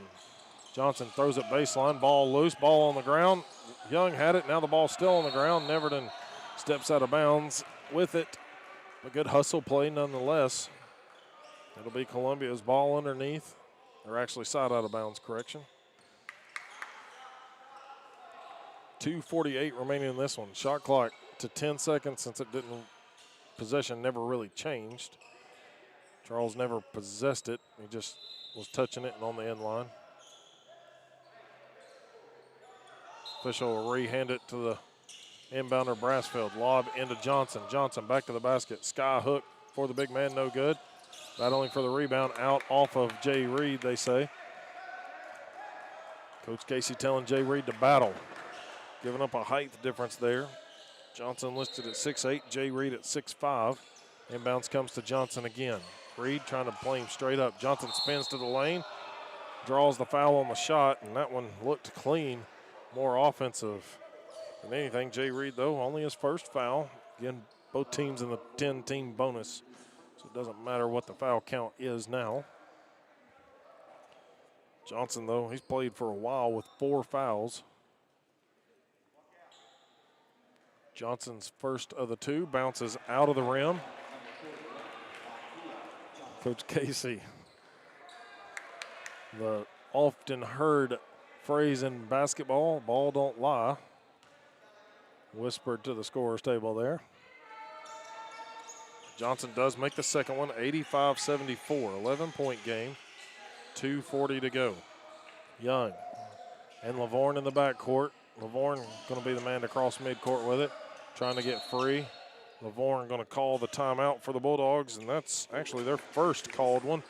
So with 2:32 left, 84-75, Bulldogs leading it. Timeout on the court. We'll be back in 60 seconds.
WJSQ WLAR Athens, Tennessee. Jared Wright here is final 2:32 to go in the men's action. Bulldogs trying to make it a sweep on the day as Wesleyan women took care of the Koalas earlier today.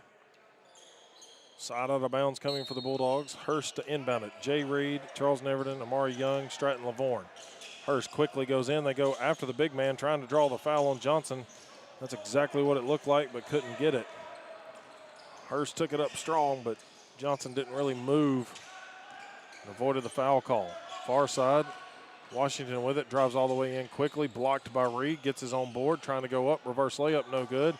Reed battles for the rebound in front of Brassfield's over the back. Brassfield with 3, Johnson with 4. Bulldogs have Cordado with 4, but he's on the bench with those 4 right now. Jumper in the lane is good.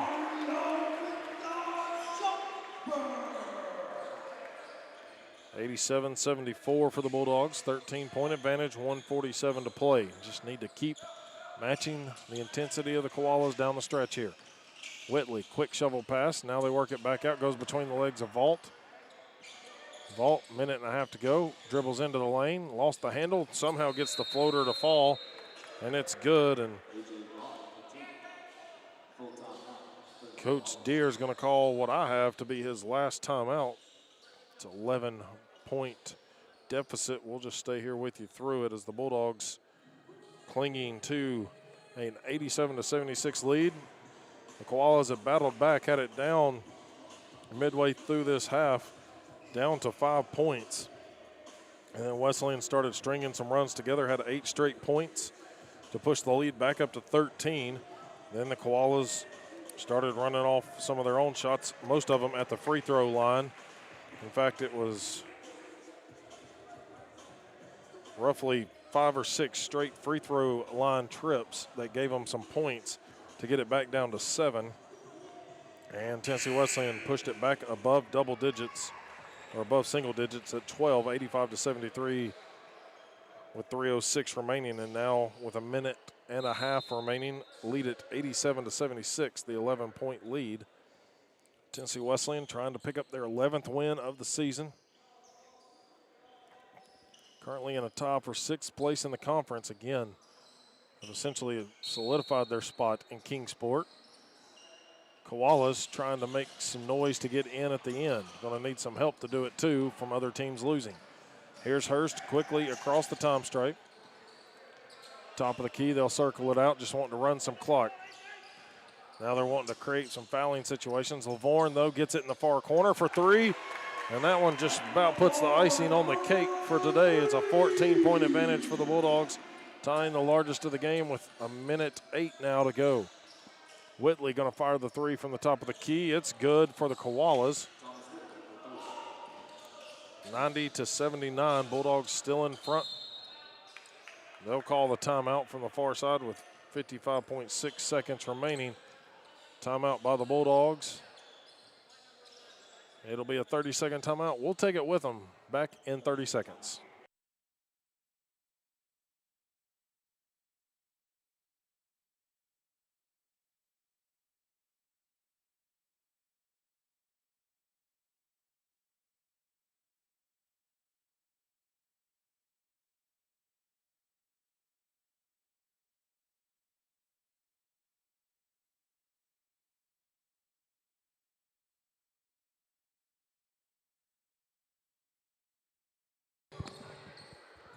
55.6 seconds remain. Bulldogs have it side out of bounds, far corner from us.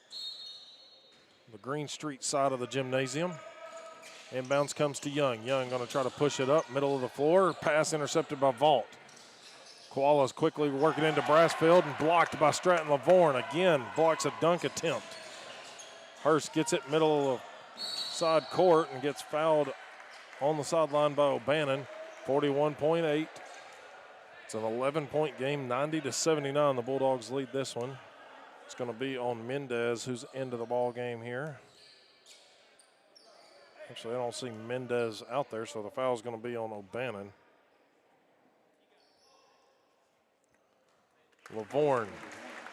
Hurst knocks down the first free throw of 2. 91-79.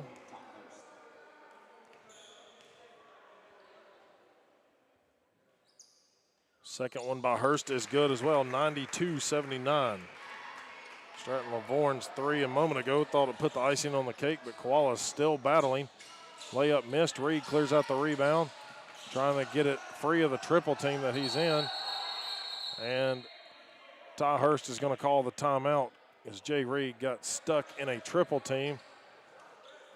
Jay Reed tells him he was trying to pass it. 30-second timeout. We'll just stay here with you through it again. Remind you, United Rentals 300 from Daytona will join that in progress after the conclusion of today's Tennessee Wesleyan coverage. 30 seconds remaining here in this one, 92-79. Go ahead and remind you, our next broadcast here on WGSQ will be with McMinn County High School girls basketball Thursday night. We're still awaiting to know if it's a 6 o'clock or 7:30 tip-off from Walker Valley, but it'll be one of those two results to come after the Walker Valley-Ray County game on Tuesday night. Will determine when McMinn County girls will play. The boys will play, I believe it's 7:30 on Friday, but we'll confirm that one as well as the 2 seed in the district tournament. 30 seconds to go. Inbounds. Hurst has it. Wesleyan avoids getting fouled. Lavorne's going to lay it in over the rim on the side underneath. Wanted to pass it out, but he said might as well just score to put this one even more out of reach. 15 points is the largest lead. It's 15 Vault going in. Finger roll no good. Put back again is good here for Vault though. 11.9 remaining, 13-point look for Wesleyan. They will have to get across the half-court line. Going to lob it over to Neverton, and the Bulldogs are just going to hold it. Coach Deere calls off the fouling, and the Bulldogs have now won 3 conference games in a row. Pikeville, KCU, and now Columbia falling to the Bulldogs of Tennessee Wesleyan. They get to 11-12 overall, 10-8 in the conference, 6-4 here at home, and again, 3 wins in a row. The Koalas dropped to under 500, 13-14, 6-13 in the conference, and now 7-7 on the road. And they have dropped their 3rd straight game against their conference opponents. Again, Wesleyan nearing that century mark, but get it to 94-81, come out victorious over the Koalas in their first trip to James L. Robb Gymnasium. And they earn the season split with the Koalas from AAC regular season play. Again, your final score, 94 for the Bulldogs, 81 for the Koalas. Let's take a 2-minute break, and then we'll be back with some final stats. Back in 2 minutes.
101.7 WJSQ.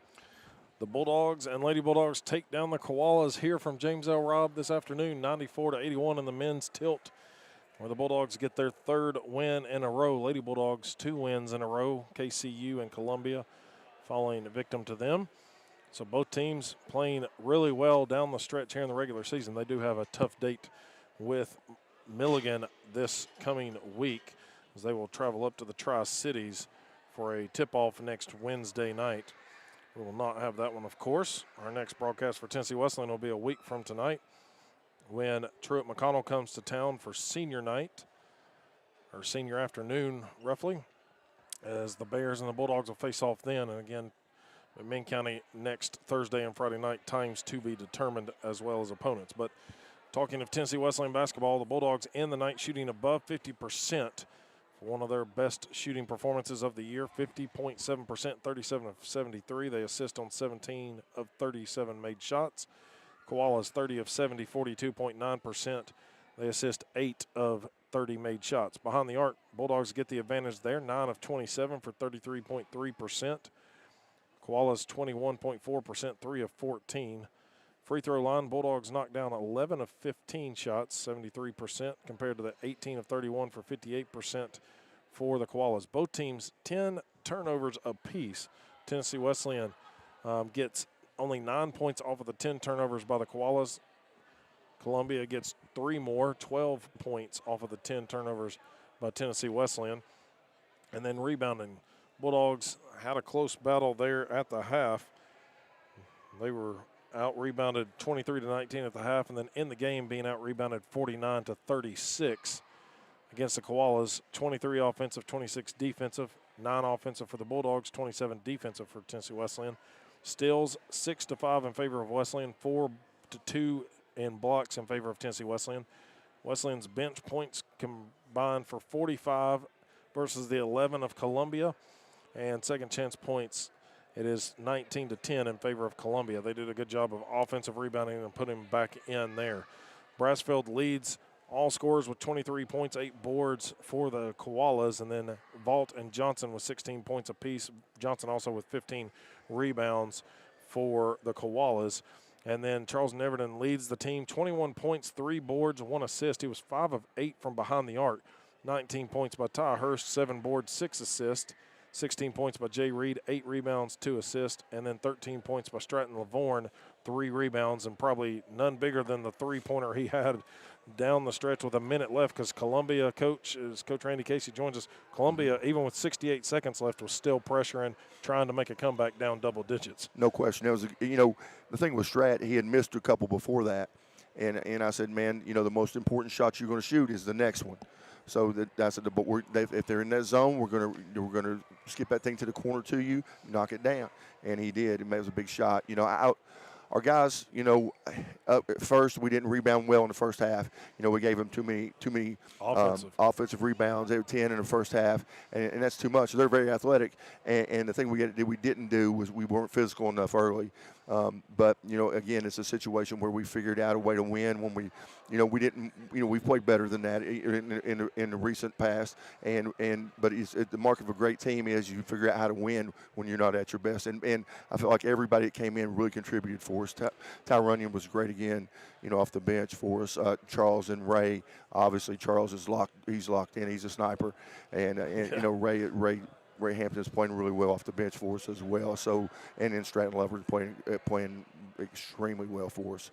So I'm very pleased with everybody that and Carrington Hardrick gave us some good minutes as well. Third conference win in a row. You beat Pikeville on this floor a week ago. You go up to Kentucky Christian, and I talked about this with Ty Runyon at halftime in the women's games. Y'all, they've kind of turned into the cardiac kids for you. You might have to get the blood pressure checked out, because it's been second half comebacks that this team has had to do. So today you all had the lead and just had to keep it in the second half. So a little bit different look. I'm not used to that. I'm not used to it. Used to being down 15 at halftime. And but it was good. It was good for our guys to get this win today. Those guys battled, man. Coach does a great job, and they're tough and they're athletic, and they do what they they're really good at what they do. So it was a good challenge for us. Obviously bigger, longer, more athletic than us, and we figured it out. Yeah, they definitely kind of early program, first year in the conference for that team. But emotions ran high late. How did you keep your guys kind of in check right there? Because, I mean, it was emotions for everybody down the bench, coaches, players, everything. That's just a little skirmish there that could have gotten out of hand, and we got to it. Coach and I got to it, and, their coach and myself, and got our guys and got them calmed down. And, that's just heat of battle stuff, man. And, it really and truly, both of us got a couple of technicals on our team, and then we played from, port of interruption.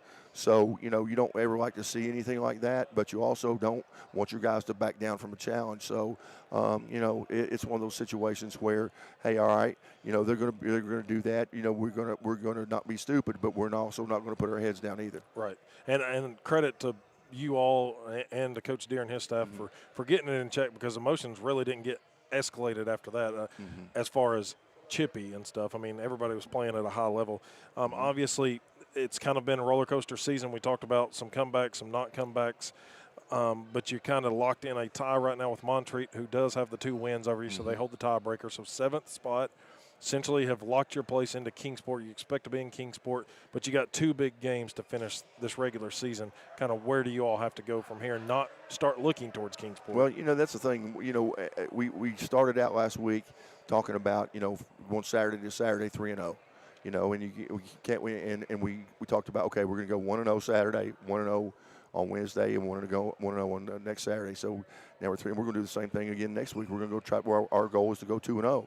And Milligan got us here. We felt like we let them off the hook. That we went haywire at the end, and didn't. We had 4 or 5 bad possessions in crunch time. So hopefully we've gotten that fixed, and they're playing very well right now. Probably them. Johnson and Pikeville are probably playing better than anybody in the conference right now, I would think. And but it's going to be a good challenge for us to go up there and another situation where, hey, we may have to turn around in a week and face them again. So that's true. We'll go see what happens up there. And then we got our senior day next Saturday. We felt like we let one slip away from us down at Truett, so we get an opportunity to get those guys back up here in our gym, and we'll see what happens. 2 teams that you've got left that combined 7 points you've lost to them. So both of those games, as you said, were in grasp, and a chance to at least finish 500 on the regular season coming up this week. But obviously Kingsport is going to be the end goal and much further past that. So no question. Well, Coach, hard-fought win. It was good to see you have the lead and keep it. It got a little sketchy there for a minute, but great team win, a lot of hustle and grit from your guys today. Yeah, I just kept looking at the clock. I'm like, gosh, it looks like an hour has transpired. There's 2 minutes coming off the clock. So you have about 10 seconds between each foul on each end of the floor, it takes forever. No question. That's what. Once the whistle stopped, I think we got a little bit better. I think those guys got paid by the foul call today. There you go. Well, Coach, congrats on another win, 3 in a row for the Bulldogs. So get it done at Milligan. We'll see you next Saturday. Okay. All right. Thanks. Coach Randy Casey pleased with his team and their win here today against Columbia.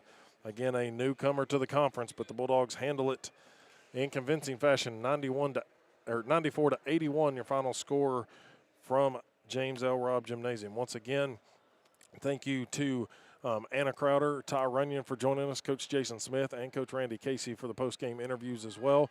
Thank you to all of you all listening at home, and thank you to our sponsors that make this possible each and every time we cover local basketball efforts. And thank you to Handsome Dan Fletcher, our producer back at the station.